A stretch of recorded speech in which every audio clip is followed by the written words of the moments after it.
Hello जन दोस्तों, मैं राहुल सिंह राहुल वाईफाई स्टडी में आपका बहुत बहुत स्वागत करता हूं। फ्रेंड्स, आज 26 मई है और 26 मई 2021 के समय में एक इम्पॉर्टेंट खबर लेकर के आ चुका हूं उन लाखों युवाओं को लेकर के जिनके मन में ये चिंता है कि हमने ओटीआर नहीं भरा है, यानी वन टाइम रजिस्ट्रेशन नहीं किया है, तो क्या हम पीटी में ऑनलाइन आवेदन कर पाएंगे। जैसा कि आप लोग जानते हैं, कल यानी 25 मई को इसके संबंध में यानी पीईटी के संबंध में नोटिफिकेशन एडवर्टाइजमेंट 50,000 पदों के सापेक्ष।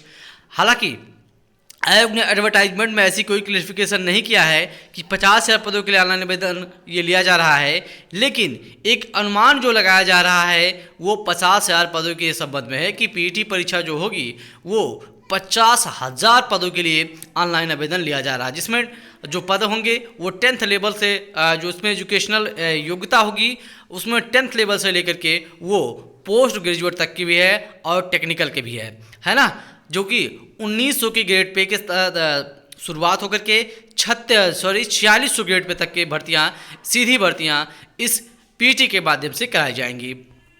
अब क्या कुछ खबरें हैं, पूरी खबरें आपको समझाएंगे बताएंगे, लेकिन चैनल पर नया चैनल को जरूर सब्सक्राइब कर लीजिएगा, साथ में बेल आइकॉन की घंटी प्रेस कर लीजिएगा, ताकि उत्तर प्रदेश अधीनस्थ सेवा चैनल से जुड़ी हुई प्रत्येक महत्वपूर्ण खबर जो आपके लिए उपयोगी हो सबसे पहले आपके मोबाइल हैंडसेट पर राहुल वाईफाई चैनल के माध्यम से पहुँचाई जा सके। चलिए फ्रेंड, बढ़ते हैं खबरों में आगे और देखते हैं पूरी खबरें यहाँ से।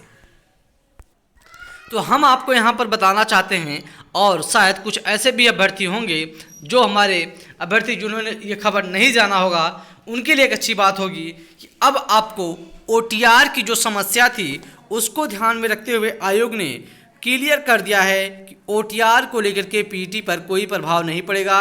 अगर आपने वन टाइम रजिस्ट्रेशन नहीं किया है तो आप पीटी के लिए ऑनलाइन आवेदन सीधे कर पाएंगे, जिसमें ओबीसी के लिए या और जनरल कैटेगरी के लिए 185 रुपये रखी गई है शुल्क, वहीं 95 रुपये SC ST के लिए और दिव्यांग के लिए 25 रुपये रखी गई है ना।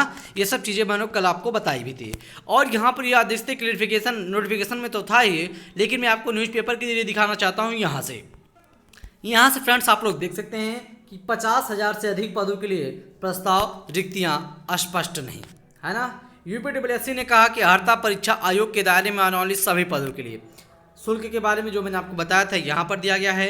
अब यहाँ से देख भी सकते हैं चीज़ें जो दी गई हैं न्यूज़पेपर के जरिए, प्रिंट मीडिया के जरिए। अधीनस्थ सेवा चयन आयोग को विभिन्न विभागों से 50,000 से अधिक रिक्त पदों के प्रस्ताव मिल चुके हैं। आयोग ने इन प्रस्तावों की खामियों को सुधार करने की कार्रवाई लंबे समय से करता रहा है। इसके बावजूद प्रारंभिक अर्हता परीक्षा पीटी विज्ञापन में स्पष्ट नहीं किया गया है कि आवेदन किन किन पदों और कितनी रिक्तियों के लिए मांगे गए हैं। प्रतियोगी अभ्यर्थियों का कहना है कि राज्य लोक सेवा आयोग हो या फिर संघ लोक सेवा आयोग हो, दोनों ही प्रारंभिक व मुख्य परीक्षा के लिए भर्ती परीक्षा आयोजित कर रहे हैं, और सभी में आवेदन के समय ही भर्ती से संबंधित पद व उनकी रिक्तियों का ब्यौरा उपलब्ध कराया जाता है। इससे अभ्यर्थियों को अपनी तैयारी को लेकर के स्पष्टता रहती है। यहाँ आयोग की मंशा स्पष्ट ही नहीं हो रही। तो मैं आपको बताता हूँ, ये एक सिफुगा है, कोई मतलब नहीं है। पीटी का आपको पता होगा, जिस प्रकार से इतने पीड़ित हो चुके हैं उत्तर प्रदेश की युवा इस सरकार से, इस आयोग से, निश्चित तौर पर कहीं कहीं उनके मन में अपनी भविष्य को लेकर के बहुत ही ज़्यादा चिंता है। ये सरकार, ये आयोग की कार्रवाई जिस प्रकार से चल रही है बहुत ही बुरी चल रही है, आपको पता होगा।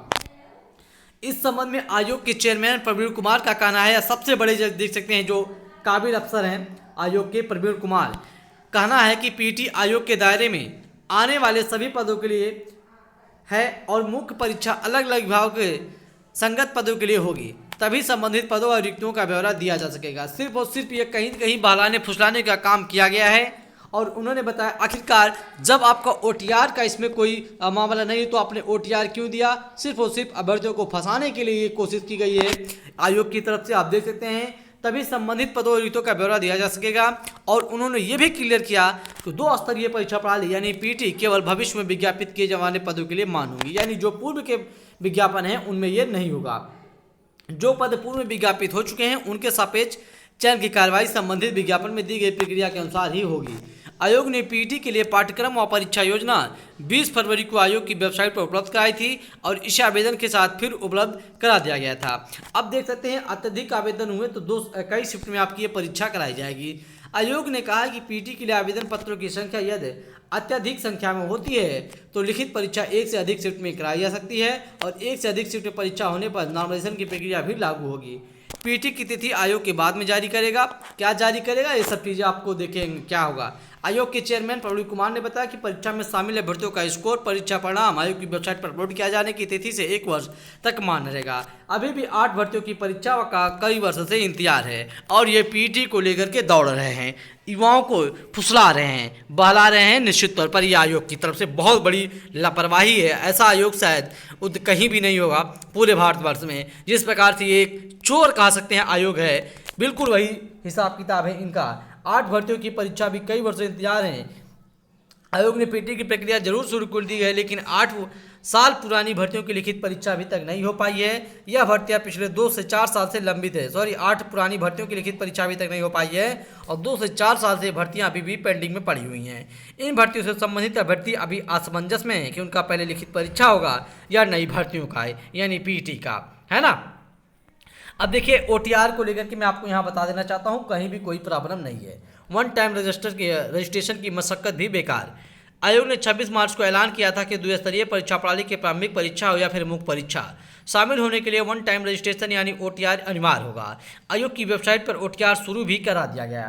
करीब 5.5 लाख अभ्यर्थियों ने उसमें बमुश्किल जो है रजिस्ट्रेशन किया और 1,08,000 का ही ई लाकर जनरेट भी हुआ है।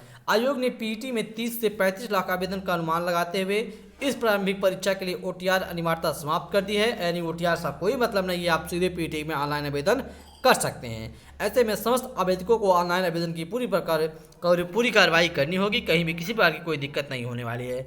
मुख्य परीक्षा के लिए प्री का स्कोर बनेगा आधार। तो आप देख सकते हैं ये सब चीज़ें हैं जो आयोग की तरफ से जारी किए गए हैं पीटी को लेकर के। 50,000 से अधिक पदों के लिए इसमें कोई भी मेंशन नहीं है, लेकिन जो अनुमान बताए जा रहे हैं कि 50,000 से अधिक पदों के लिए प्रस्ताव आयोग को मिल चुका है और एक से फूगा है। आपको पता होगा फीस को लेकर के ये सिर्फ और सिर्फ कलेक्शन किया जा रहा है आयोग की तरफ से सरकार के लिए। चुनाव वाले दिन आप देख सकते हैं आने वाले हैं और क्या ये परीक्षा आयोग करा पाएगा, बहुत ही बड़ा ये प्रश्न है, क्योंकि भी पुरानी भर्ती परीक्षाएं पेंडिंग में पड़ी हुई हैं। हजारों पदों के लिए युवाओं ने ऑनलाइन आवेदन किया था, वो पेंडिंग में पड़ी हुई हैं। आखिरकार आयोग क्या करना चाहता है, सरकार क्या करना चाहती है, अभी ये चीज़ें नहीं समझ पा रही है। युवा मंच ने यानी युवा संगठन ने जो है पीटी को रद्द करने और भर्तियों को पूरा करने के लिए जल्द से जल्द लंबित भर्तियों को पूरा करने के लिए आज मुख्यमंत्री को पत्र भी लिखा था। लेकिन जिस प्रकार से प्रदेश में आप लोग देख रहे होंगे, अभी प्रदेश के जो बेसिक शिक्षा मंत्री हैं सतीश चंद्र द्विवेदी, जी हाँ सतीश चंद्र द्विवेदी के भाई जो अरुण कुमार द्विवेदी का जिस प्रकार से चयन किया गया है सिद्धार्थ यूनिवर्सिटी में, उसको लेकर के समूचे प्रदेश में सरकार की जिस प्रकार से किरकिरी हो रही है, वो भी कहीं न कहीं एक इन सब चीज़ों को युवाओं को बहलाने फुसलाने का जो एक वहाँ से डाइवर्ट करने की भी कोशिश की जाती है।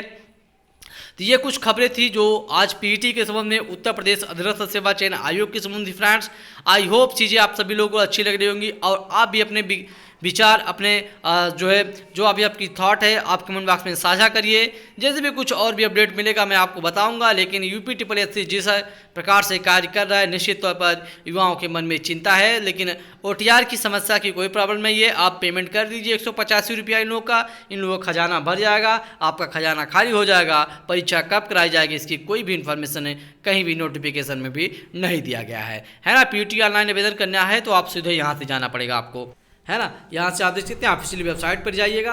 आप यहाँ से जैसे इसी पर क्लिक करेंगे, यहाँ से है ना। अब यहाँ से जैसे आप क्लिक करोगे आप देख सकते हैं एक नया पेज ओपन होगा और यहाँ से चीज़ें आप आगे बढ़ा सकते हैं। अगर आपने देख सकते हैं प्रीलिमिनरी एलिजिबिलिटी टेस्ट यानी PT 01 एग्ज़ाम 2021 25 मई को जारी किया गया है। अब आप लोग यहाँ से देख सकते हैं, आप अगर व्यू एडवर्टाइजमेंट के बारे में तो यहाँ से भी अपलोड कर सकते हैं और इंस्ट्रक्शन जानना है तो यहाँ से कर सकते हैं।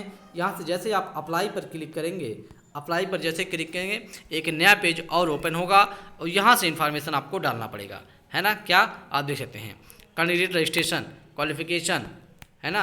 अब आपको रजिस्ट्रेशन करना है तो आपको यहाँ पर क्लिक करना होगा।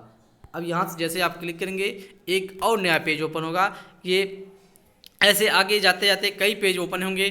अब देख सकते हैं यहाँ पर दिया गया है कि क्या आपने पूर्व में किसी भी उत्तर प्रदेश अधीनस्थ सेवा चयन की परीक्षा में सम्मिलित हुए हैं जो लखनऊ आयोजित किसी पद हेतु ऑनलाइन पद्धति से आवेदन किए हैं, है ना। Have you ever been applied online against any post conducted by the UPSSC, yes या नो जैसे आप करेंगे यहाँ से यस या नो करेंगे। मान लीजिए यस किया आपने तो आपको सीधे प्रोसीड करेंगे यहाँ से और प्रोसीड करने के बाद आप देख सकते हैं अब यहाँ से इन्फॉर्मेशन मांगेगा, है ना, देख लिया ना आपने। अब यहाँ से जैसे आप इसको अगर आप नो करेंगे यहाँ पर तो आप देख सकते हैं कि इस प्रकार से पेज ओपन होगा। तो आपको जो अपना पुराना रजिस्ट्रेशन नंबर था यस करने पर वो फिल करेंगे, आपकी इन्फॉर्मेशन आ जाएगी। अगर आप नो करेंगे यहाँ से जैसे आप करेंगे आई सभी चीज़ें मैंने समझ लिए पढ़ लिया एक्सेप्ट आप जैसे करोगे तब नया पेज एक और ओपन होगा और यहाँ से आपको सभी चीज़ें इन्फॉर्मेशन डालनी पड़ेंगी, है ना, नए सिरे से। अगर आपने पहले कभी इन्फॉर्मेशन आपने कभी परीक्षा UPTPSC की नहीं दिया, ऑनलाइन आवेदन नहीं किया है तो ये चीज़ें आपको ऐसे करनी होंगी। कोई भी इन्फॉर्मेशन चाहिए, कोई भी जानकारी चाहिए आप कमेंट करिए, निश्चित तौर पर आपको बताया जाएगा। अगर आप कहेंगे भी तो मैं आपको पूरा फॉर्म भर के दिखाने की कोशिश भी करूँगा, है ना। तो कोई दिक्कत भी नहीं होनी चाहिए, सीधा सीधा चीज़ें आप देख भी सकते हैं। Registration number, candidate name, father name, husband name, जो भी चीज़ें हैं यहाँ से जो भी हैं सब कुछ आपको आराम से भर सकते हैं, कोई प्रॉब्लम नहीं होगी, है ना। तो ठीक है, वीडियो अच्छा लगा हो तो प्लीज़ वीडियो को जरूर लाइक कर दीजिएगा। मिलते हैं हम नेक्स्ट वीडियो में नेक्स्ट अपडेट के साथ, तब तक के लिए धन्यवाद, नमस्कार, जय हिंद, जय भारत।